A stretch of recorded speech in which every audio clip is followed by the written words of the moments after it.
Okay, so picture this. Mrs. Sharma, trying to navigate this maze of phone calls, websites, just to book a simple follow-up.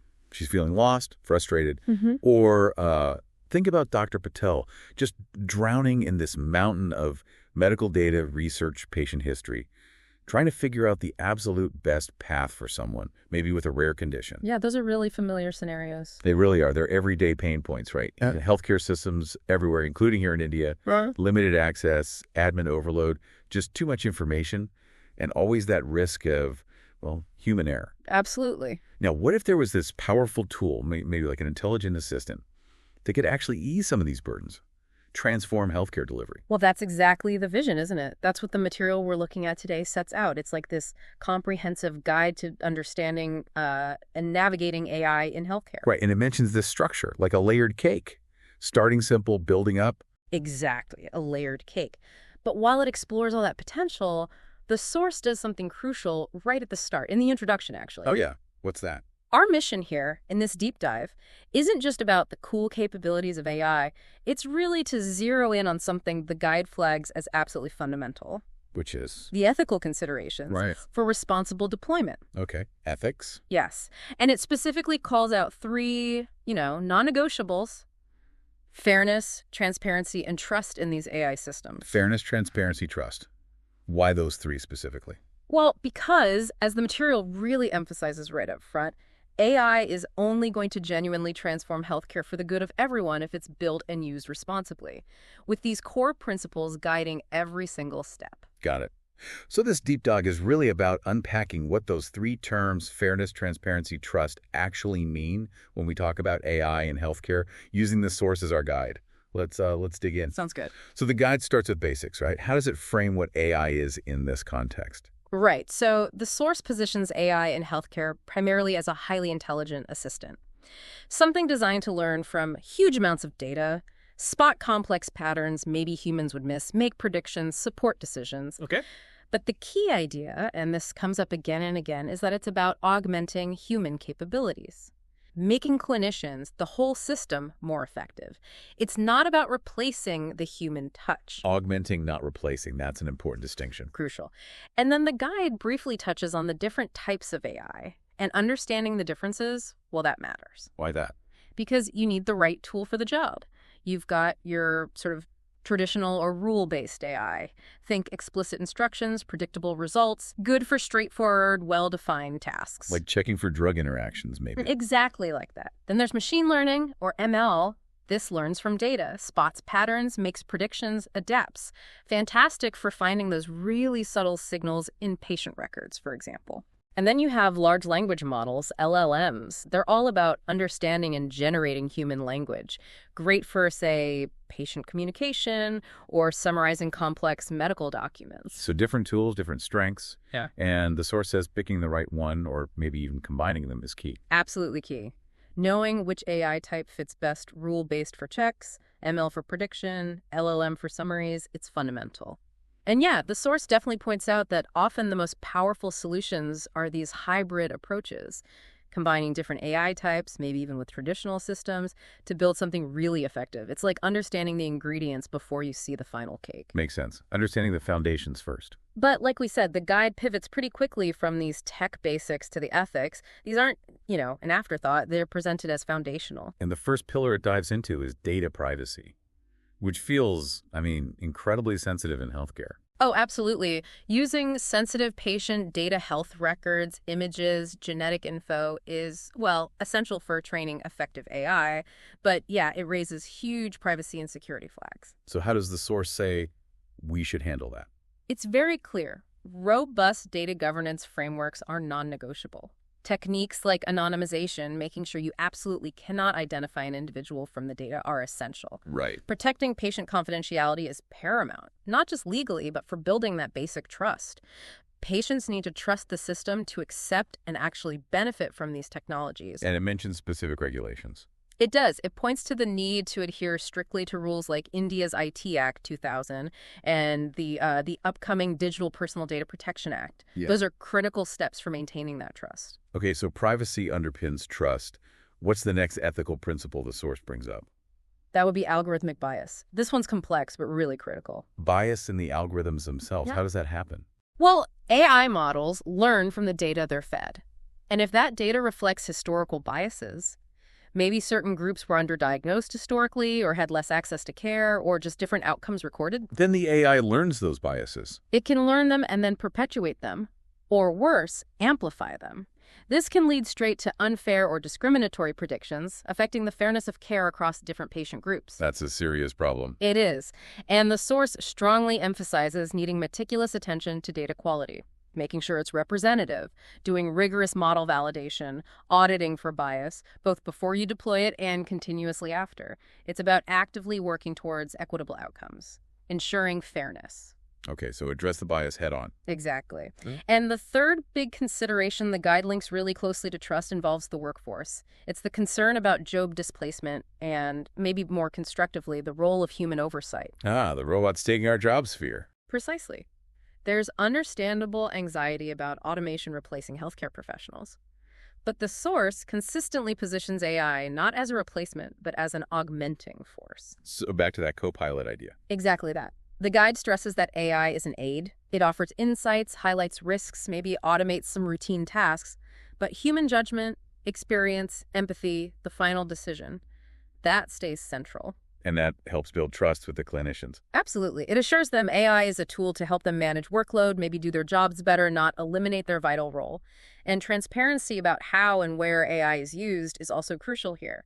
Managing expectations, building that trust with staff and patients. Okay, these concepts, privacy, bias, human oversight, fairness, trust, transparency, they make sense in theory.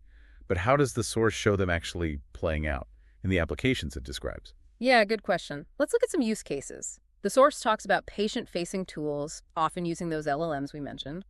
Things like explaining prescriptions in simple terms, or interpreting lab results, or making discharge instructions really easy to understand. Okay, that sounds like transparency right there, making complex stuff clear. Exactly. Direct application of transparency. Taking medical jargon and making it accessible. And that clarity, well, that builds patient trust. Makes sense. And for India specifically, the source points out that true accessibility means more than just translation.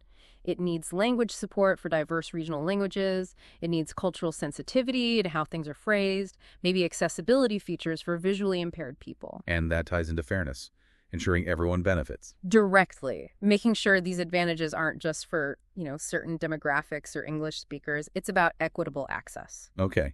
What about other applications, like predictive analytics? Right. The guide discusses those in contexts like hospital wards, the emergency department, even population health.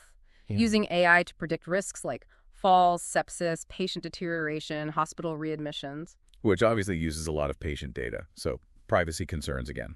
Constantly. Strong anonymization is vital. But these predictive tools also really highlight the risk of algorithmic bias. No, so? Well, imagine a sepsis prediction model trained mainly on data from large urban hospitals. Will it perform accurately or fairly for patients in a small rural clinic? Or for patients from different socioeconomic backgrounds? Maybe not. Right. The training data might not represent everyone. Exactly. So the source insists. You have to validate these models on diverse data sets. You have to constantly audit them for bias. That's how you ensure the predictions are fair for everyone. And crucially. And crucially, these systems provide alerts, risk scores, they guide clinicians, they don't make the final call.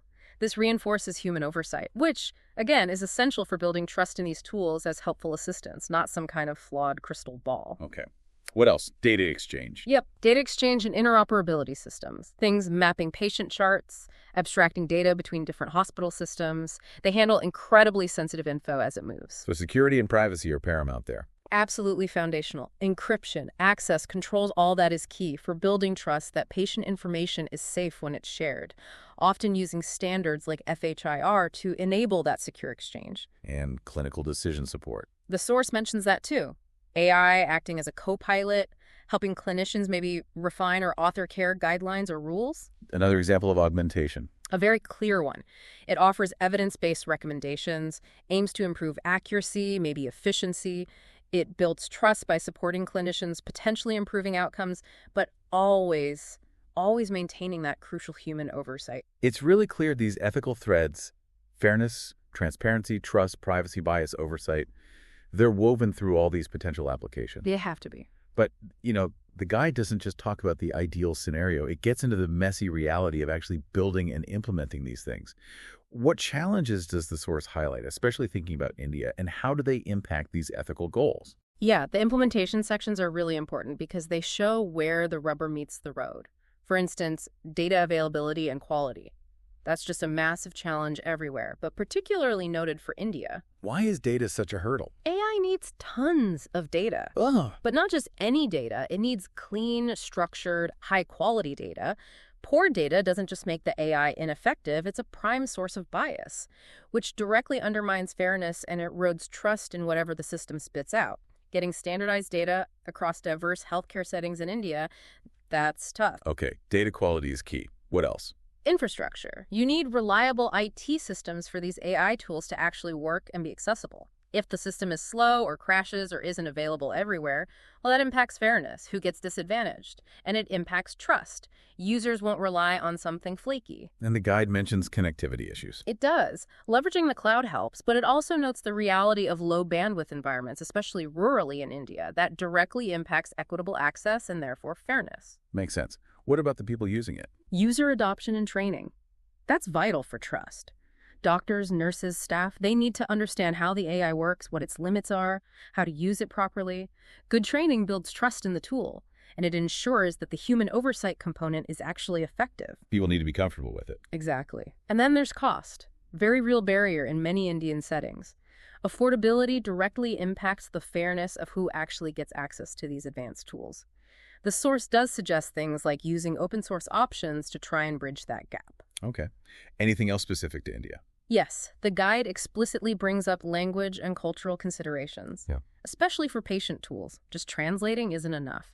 You need culturally sensitive phrasing, support for multiple languages. This is fundamental for accessibility, for relevance, addressing fairness, and making sure users actually trust and understand the information. And a legal side. Right, the regulatory landscape.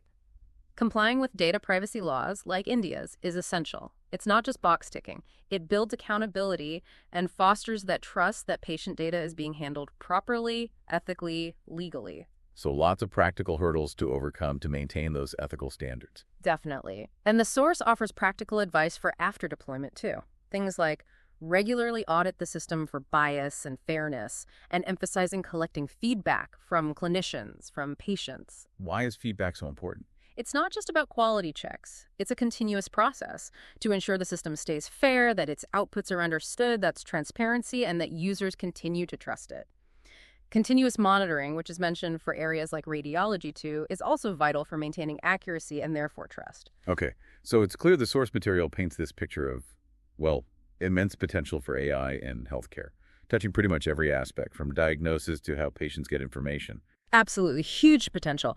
But the really powerful takeaway, the message that echoes from the very first pages of the guide, is that unlocking that potential responsibly, for everyone's benefit, that requires an absolutely unwavering commitment to fairness, transparency, and trust. Meaning prioritizing robust data privacy, actively fighting algorithmic bias at every stage, and ensuring that human oversight, human judgment, remains right at the heart of care. So AI isn't presented as a replacement, but as that powerful helping hand, designed to augment, support, maybe even silently save lives behind the scenes. But its real impact hinges entirely on how we build it and use it. Precisely. And that leaves us with the guide's final sort of provocative challenge. Yes. Something for you, the listener, to really think about as you encounter this stuff, because you will. We've seen the incredible possibilities AI offers healthcare. We've also seen the critical ethical guardrails the source insists we need. So whether you're a patient someday, or you work in healthcare, you're developing this tech, or maybe even shaping policy as you engage with this transformation, how will you help ensure that these principles, fairness, transparency, trust, are truly upheld? How do we make sure AI is used wisely, equitably, to genuinely benefit every single person?